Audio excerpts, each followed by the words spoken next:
Hello everyone, this is Dhirendra Gupta and you are watching me and your channel. आज मैं आप सबको क्लास 10th के मैथमेटिक्स के 3.1 एक्सरसाइज के सेकंड क्वेश्चन का सॉल्यूशन करके बताऊंगा। इसके पहले के क्वेश्चन का सॉल्यूशन पिछले वीडियो में बता चुके हैं, जो फर्स्ट क्वेश्चन थे, और इसमें ग्राफी निरूपण करना है। पहले तो सबसे पहले बीजगणितीय रूप में लिखना है समीकरण को हल करके, उसके बाद उसको ग्राफीय रूप में प्रकट करना है, आलेख खींचना है। ठीक है। क्वेश्चन नंबर सेकंड है, क्रिकेट टीम के एक कोच ने रुपये 3,900 में 3 बल्ले तथा 6 गेंद खरीदी। बाद में उसने एक गेंद और बल्ला तथा उसी प्रकार के 3 गेंद रुपया 1,300 में खरीदी। इस स्थिति को बीजगणितीय तथा ज्यामितीय रूप में व्यक्त कीजिए। तो पहला स्थिति में क्या दिया गया है कि गेंद की संख्या कितना है, 6 और बल्ले हैं 3। तो पहले बल्ले का नाम आया, इसलिए बल्ला को मानेंगे x, उसका मूल्य। तो क्वेश्चन नंबर सेकंड है, माना कि एक बल्ला का मूल्य, एक बल्ला का मूल्य x रुपया तथा एक गेंद का मूल्य y रुपया हो गया। ठीक है। प्रश्न से कितना गेंद कितना बल्ला खरीदा गया है? पहली स्थिति में 3 गेंद और 3 बल्ले और 6 गेंद है। ठीक है। तो 3x प्लस 6y 3,900 कितना रुपया दिया गया? इसको इक्वेशन ऐसे बना सकते हैं, 3x प्लस 6y माइनस 3,900। यहाँ चूंकि कॉमन भी लेकर के 3 कॉमन होता है, कॉमन ले लेंगे तो अच्छा रहेगा। 3 कॉमन ले लेते हैं, x प्लस 2y माइनस 1,300 हो जाएगा 0। 3 से मल्टीप्लाई होगा, डिवाइड कर देंगे, x प्लस 2y माइनस 1,300 बराबर 0। पहला समीकरण हो गया इस तरह से। दूसरे स्थिति में देखेंगे पुनः प्रश्न से, फिर कितना गेंद कितना बल्ला खरीदा जाता है उसको देखेंगे। तो एक बल्ला और 3 गेंद दिया गया है। तो पुनः प्रश्न से हो गया, एक बल्ला का मूल्य दिया है x रुपया, इसलिए x रुपया मान लेते हैं, और गेंद की संख्या 3 है, 3y हो जाएगा। 3y रुपया वही है 1,300, क्रॉस कर लेंगे आप, x प्लस 3y माइनस 1,300 बराबर 0। दूसरा समीकरण हो गया। अब ये था बीजगणितीय रूप, ये दोनों हो गए बीजगणितीय रूप। बीजगणितीय रूप क्या हो गया, लिख देते हैं पहले बीजगणितीय रूप क्या है। तो बीजगणितीय रूप में आता है x plus 2y minus 1,300 equal to 0, x plus 3y minus 1,300 equal to 0। ये दोनों बीजगणितीय रूप है, ये आंसर हुआ बीजगणितीय रूप का। अब इसका ग्राफीय रूप में करने के लिए यानी ज्यामितीय निरूपण के लिए समीकरण 1 को लेते हैं। समीकरण 1 से x प्लस 2y माइनस 1,300 बराबर 0, इसको क्रॉस करके x का मान निकालेंगे और फिर तालिका भरेंगे। x इक्वल टू क्या होगा, 1,300 घटा कर देंगे 2y, और इसमें मान रखते हुए बना लेंगे, एक्स वाई का मान ज्ञात कर लेते हैं। अब चूंकि 100 का हिसाब है इसलिए 100 के आधार पर चलेंगे, इसमें एक्स वाई का मान ज्ञात करेंगे। तो अब रखते हैं y का मान कुछ भी रखना है, 100 के अंतराल में देंगे। तो 100 के रूप में रखते हैं, 500 मान लेते हैं। तो 5 गुना 10 1,000 हो गया, 1,300 में घटा देंगे 1,000, 300 आ गया। उसी तरह से इसका मान रखेंगे, मान लेते हैं 100 लेते हैं तो फिर बड़ा आ जाता है, माइनस में ले लेते हैं तो फिर और बड़ा हो जाता है, इसलिए मान लेते हैं 700। 7 दूना 14 तो माइनस 100 आ जाता है। उसी तरह से मान लेते हैं इसमें 400 मान लेते हैं, तो 4 दूना 8 500 हो जाता है। इस तरह से पहला समीकरण का तालिका बन गया। अब दूसरे समीकरण की ओर चलते हैं। दूसरा समीकरण के लिए तालिका बनाएंगे। तो समीकरण 2 से, समीकरण 2 में क्या देते हैं देखते हैं। सेकेंड इक्वेशन को x plus 3y minus 1300 equal to 0 cross कर लेंगे। इधर x इक्वल टू हो गया 1300 माइनस 3y। फिर इससे तालिका भर लेंगे, सारणी बना लेना है एक्स वाई का। 3 मान ज्ञात करना चाहिए। इससे क्या होगा, ग्राफ खींचने में कोई त्रुटि नहीं होगी। ठीक है, मानते हैं। अब मान लेते हैं 400, तो 4 तिया 12, तो 100 बच गया। इधर मान लेते हैं 600, ठीक है। 6 तिया 18, 1300 में 18 से घटाएंगे माइनस 500। फिर मान लेते हैं 500 मान लेते हैं, तो 5 तिया 15 माइनस 200। इस तरह से बन गया सारणी। इसका भी ग्राफ खींचने के लिए एक्स वाई एक्स की रचना करेंगे और आलेख के रूप में इसको परिणत कर देंगे। तो इस तरह से कर देंगे। एक्स वाई एक्स मूल बिंदु हो गया प्रतिच्छेद का। 1 2 3 के स्थान पर 100 200 300 करेंगे इसमें, ठीक है। और इस पर दर्शा देते हैं कि 1 सेमी का अंतराल लेते हुए मान को रखते हैं। ग्राफ कॉपी पर इसकी आवश्यकता नहीं है, क्योंकि उस पर दिया हुआ रहता है। केवल प्रतिच्छेद बिंदु करने के बाद 1 सेमी पर लाइन खींचे रहते हैं।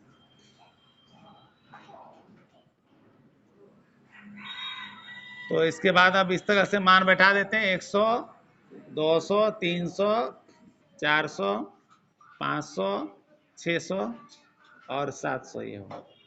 बढ़ा सकते हैं आगे। माइनस में 100 200 इधर हो जाएगा।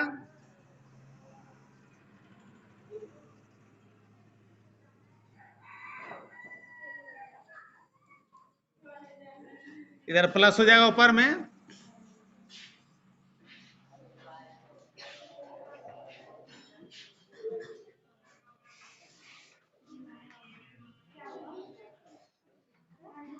इधर नीचे माइनस हो जाएगा।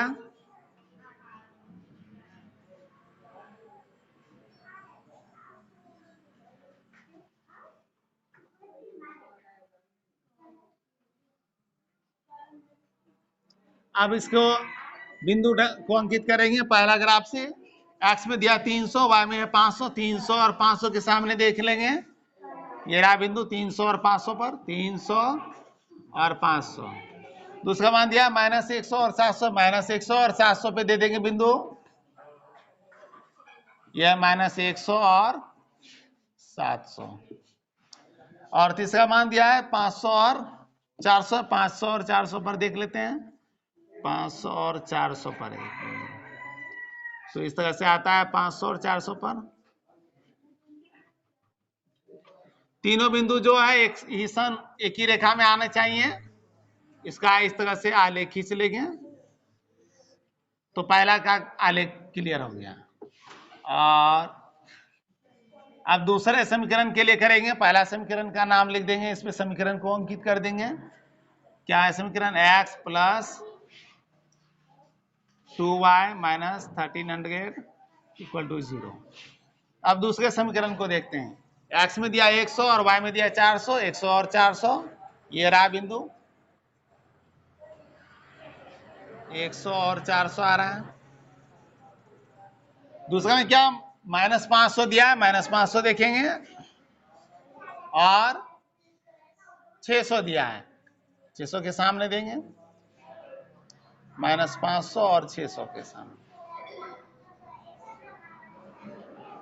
और इसी तरह से तीसरा मान दिया माइनस 200 और 500 दिया। माइनस 200 और 500 ये रहा माइनस 200 500 का बिंदु।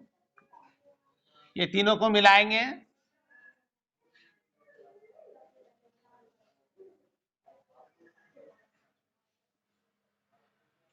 ठीक है, स्केल की सहायता से मिलाना चाहिए।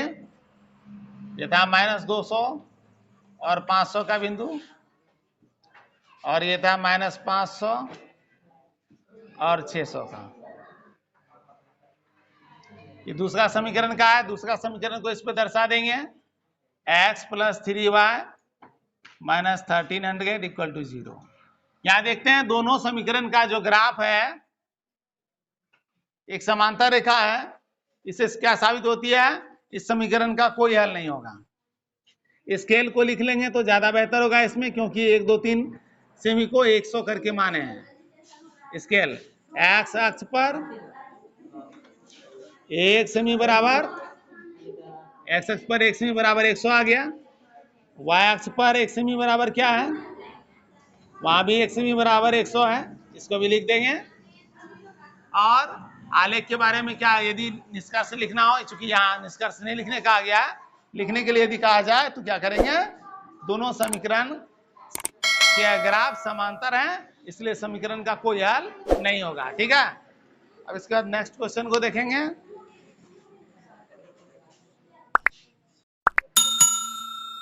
क्वेश्चन नंबर 3 को देखना है। ठीक है, क्वेश्चन नंबर 3 में है 2 केजी सेब और 1 केजी अंगूर का मूल्य किसी दिन 160 रुपया था। 1 महीने बाद 4 केजी सेब और 2 केजी अंगूर का मूल्य 300 रुपया हो जाता है। इस स्थिति को बीजगणितीय तथा ज्यामितीय रूपों में व्यक्त कीजिए। तो यहाँ सेब और अंगूर दो फल की बात हो रही है। दोनों के एक केजी का मूल्य XY मान लेते हैं। ठीक है, तो माना कि 1 केजी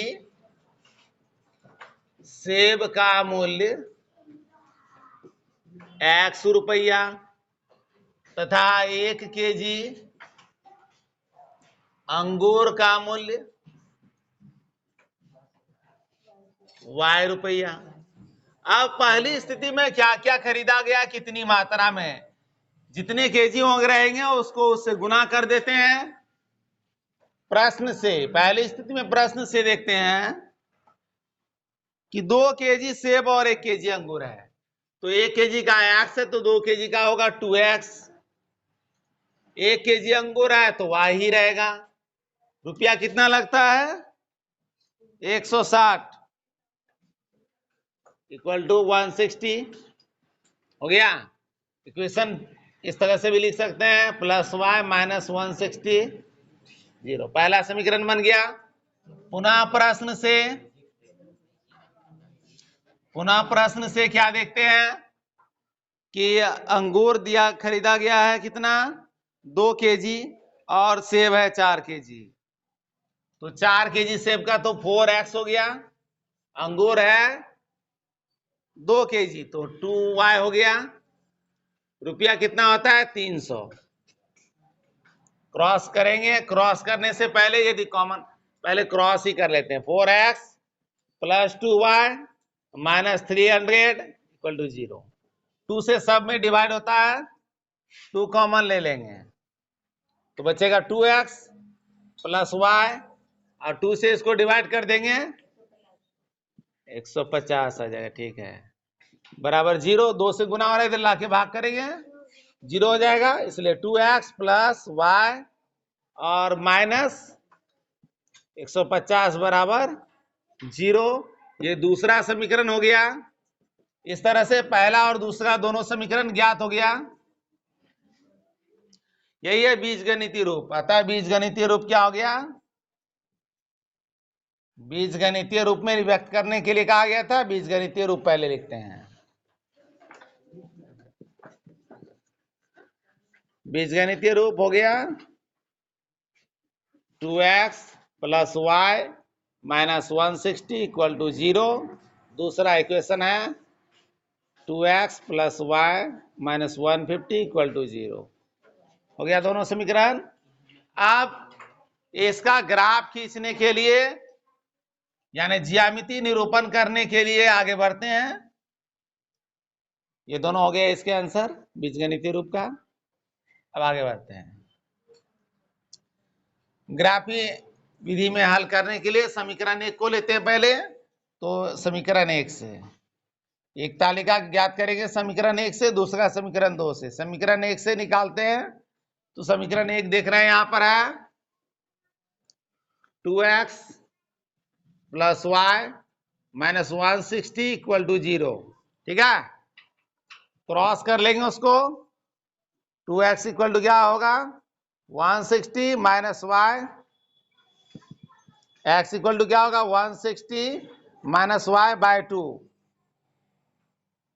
तालिका भर लेना है। ठीक है, अब इसमें मान ज्ञात करेंगे एक्स वाई का। अब मान रखना है y का ऐसा मान रखना है जिससे कि 160 में घटा दें और 2 से भाग करें। तो चूंकि देख रहे हैं यहाँ बड़ी संख्या 160 है, कुछ भी मान रखेंगे तो 100 से ऊपर चला जाएगा, इसलिए 10, 20, 30 के आधार पर मान रखते हैं। यदि मान रखते हैं इसका 70 तो कितना होगा 60 ही रख लेते हैं, 60 रखते हैं y का मान। ठीक है, 60 तो 60 160 में 60 माइनस कर दिए 100 बचा, 2 से डिवाइड करेंगे 50 आएगा। ठीक है, और इसी तरह से मान रखते हैं, जीरो मान रख देते हैं, एक जीरो भी मान पे बनता है, जीरो मान रखते हैं तो 160 ही रहेगा, 2 से भाग करेंगे कितना आएगा 80। फिर उसके बाद मान रख देते हैं 60 रख लिए हैं, 40 भी कर सकते हैं, 40 रख देते हैं, 120 बचेगा, 60 आ जाएगा इधर। पहला तालिका इस तरह से कंप्लीट हो गया। अब दूसरे तालिका में चलेंगे समीकरण 2 से।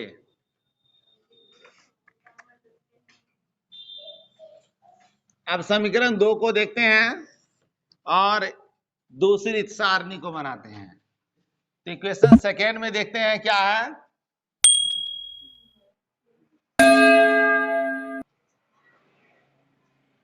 2x plus y minus 150 equal to 0। तो आगे बढ़ेंगे इसको लेके, 2x इक्वल टू क्या होगा माइनस इधर आगे प्लस होगा 150 minus y, x equal to क्या होगा 150 माइनस वाई बाय 2। अब इससे भी एक सारणी को भर लेते हैं एक्स वाई का मान को लेकर के। अब मान रखना है y का, यदि 50 रखते हैं तो क्या होता है 100 बचता है, 100 में 200 से भाग 2 से भाग करेंगे, 50 में 50 आ गया। इसी तरह से मान रखेंगे। अब अगला मान रखते हैं 70 रख लेते हैं तो क्या होगा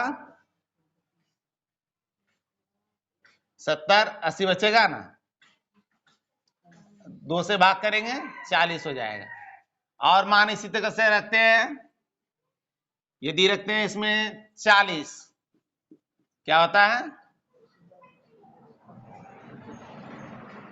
110, आवश्यकता नहीं है, जीरो वाला मान को ही लेते हैं, 30 रख देते हैं, तब 30 रखते हैं कितना आता है 120, 2 से भाग करेंगे 60 आ जाएगा। जीरो वाला अंक रहता है, वैसे पॉइंट में भी मान लेकर के बना सकते हैं, लेकिन जब प्राप्त हो जाता है ऐसे मान तो आवश्यकता नहीं है ऐसा करने का। ये इस तरह से दोनों का सारणी कंप्लीट होता है। और आप ग्राफ खींचने का काम करेंगे। ग्राफ खींचने के लिए सबसे पहले क्या करते हैं, एक्स अक्ष और वाई अक्ष की रचना करेंगे। सबसे पहले एक्स और वाई अक्ष की रचना करेंगे। ग्राफ कॉपी पर बनाना बिल्कुल ही आसान होगा।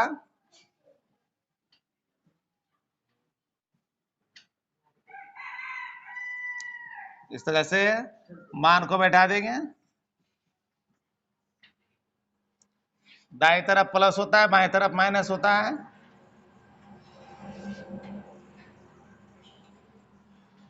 माइनस। अब एक बात और ध्यान दें, यहाँ 50, 60, 80, 70 में है, इसलिए 1, 2, 3 के जगह 10, 20, 30 करना पड़ेगा।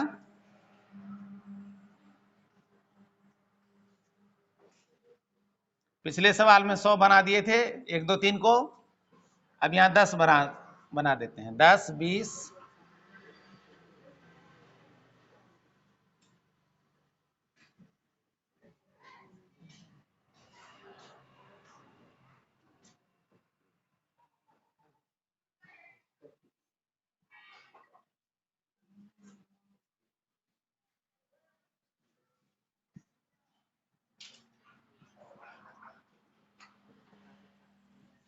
इस तरह से ऊपर प्लस हो गया, नीचे माइनस करेंगे,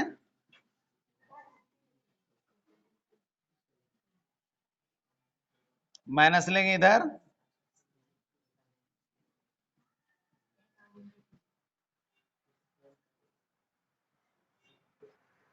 अब आगे बढ़ते हैं इसमें। अब इसमें मान को क्या करेंगे, पहला समीकरण से लेते हैं। एक्स का एक्स अक्ष ये है और ये वाई अक्ष है। तो एक्स में कितना दिया है, 50 है, वाई में है 60। 50 में चलेंगे, वाई में 60, ये इस 50 और 60 के सामने प्लस प्लस दोनों है, 50-60 के सामने बिंदु दे दिए, 50 और 60 हो गया। नेक्स्ट, एक्स में है 80 और वाई में है 0, तो 80 पे ही दे देंगे, 80 का और वाई के ये मूल बिंदु जो है ना 0, यही हो गया 0। वाई अक्ष 80 के सामने 0, ये हो गया 80 और 0। पहले एक्स बिंदु एक्स अक्ष का निर्देशांक को देखते हैं, फिर वाई का, फिर 60 और 40। तो 60 और 40 देख लेते हैं, जस्ट इसी के बीच में आ जाएगा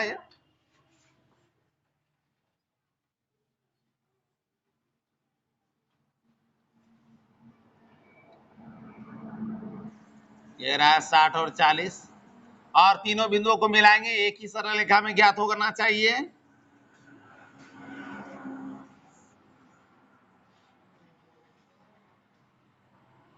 इस तरह से पहला समीकरण का था, पहला समीकरण को लिख देंगे इसके ऊपर, जहां स्पेस हो वहां लिख देंगे 2x plus y minus 160 equal to 0। पहला का ग्राफ हो गया कंप्लीट। दूसरा का ग्राफ खींचने के लिए देखते हैं, x में 50 है, y में भी 50 है, 50 और 50 ये रहा, 50-50। दूसरा मान देखते हैं क्या है, 40 और 70 दिया है, 40 और 70 भी देखें, 40 और ये रहा 70,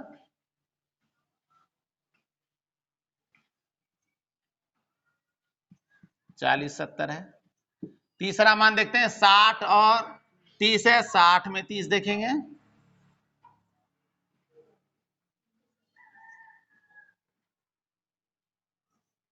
60 और 30 का ये बिंदु हो गया। देखते हैं, ये भी एकदम सरल रेखा प्राप्त हो रहा है और इसी के समांतर जा रही है ये सरल रेखा, ठीक है। तो क्या देख रहे हैं, इस तरह से मान दोनों समीकरण का ग्राफ हो गया। जब दोनों समीकरण का ग्राफ समांतर हो जाए तो कोई हल नहीं होता है समीकरण का, स्केल को लिख देंगे, यहाँ हल की आवश्यकता नहीं है क्योंकि हल के बारे में नहीं पूछा गया प्रश्न में। पैमाना क्या है उसको लिखेंगे, स्केल। एक्स अक्ष पर 1 सेमी को माने हैं 10 और वाई अक्ष पर भी 1 सेमी को माने हैं 10 माने हैं, ठीक है। इस तरह से सवाल कंप्लीट होता है। ये था क्वेश्चन नंबर 3 जो एक्सरसाइज 3.1 के है। तो नेक्स्ट क्वेश्चन का सॉल्यूशन नेक्स्ट क्लास में होगा, ठीक है। 3.2 एक्सरसाइज, और जो पिछले एक्सरसाइज 2.4 या 2.3 नहीं पढ़े हैं वो प्लेलिस्ट से देख सकते हैं वीडियो को, ठीक है। Thank you.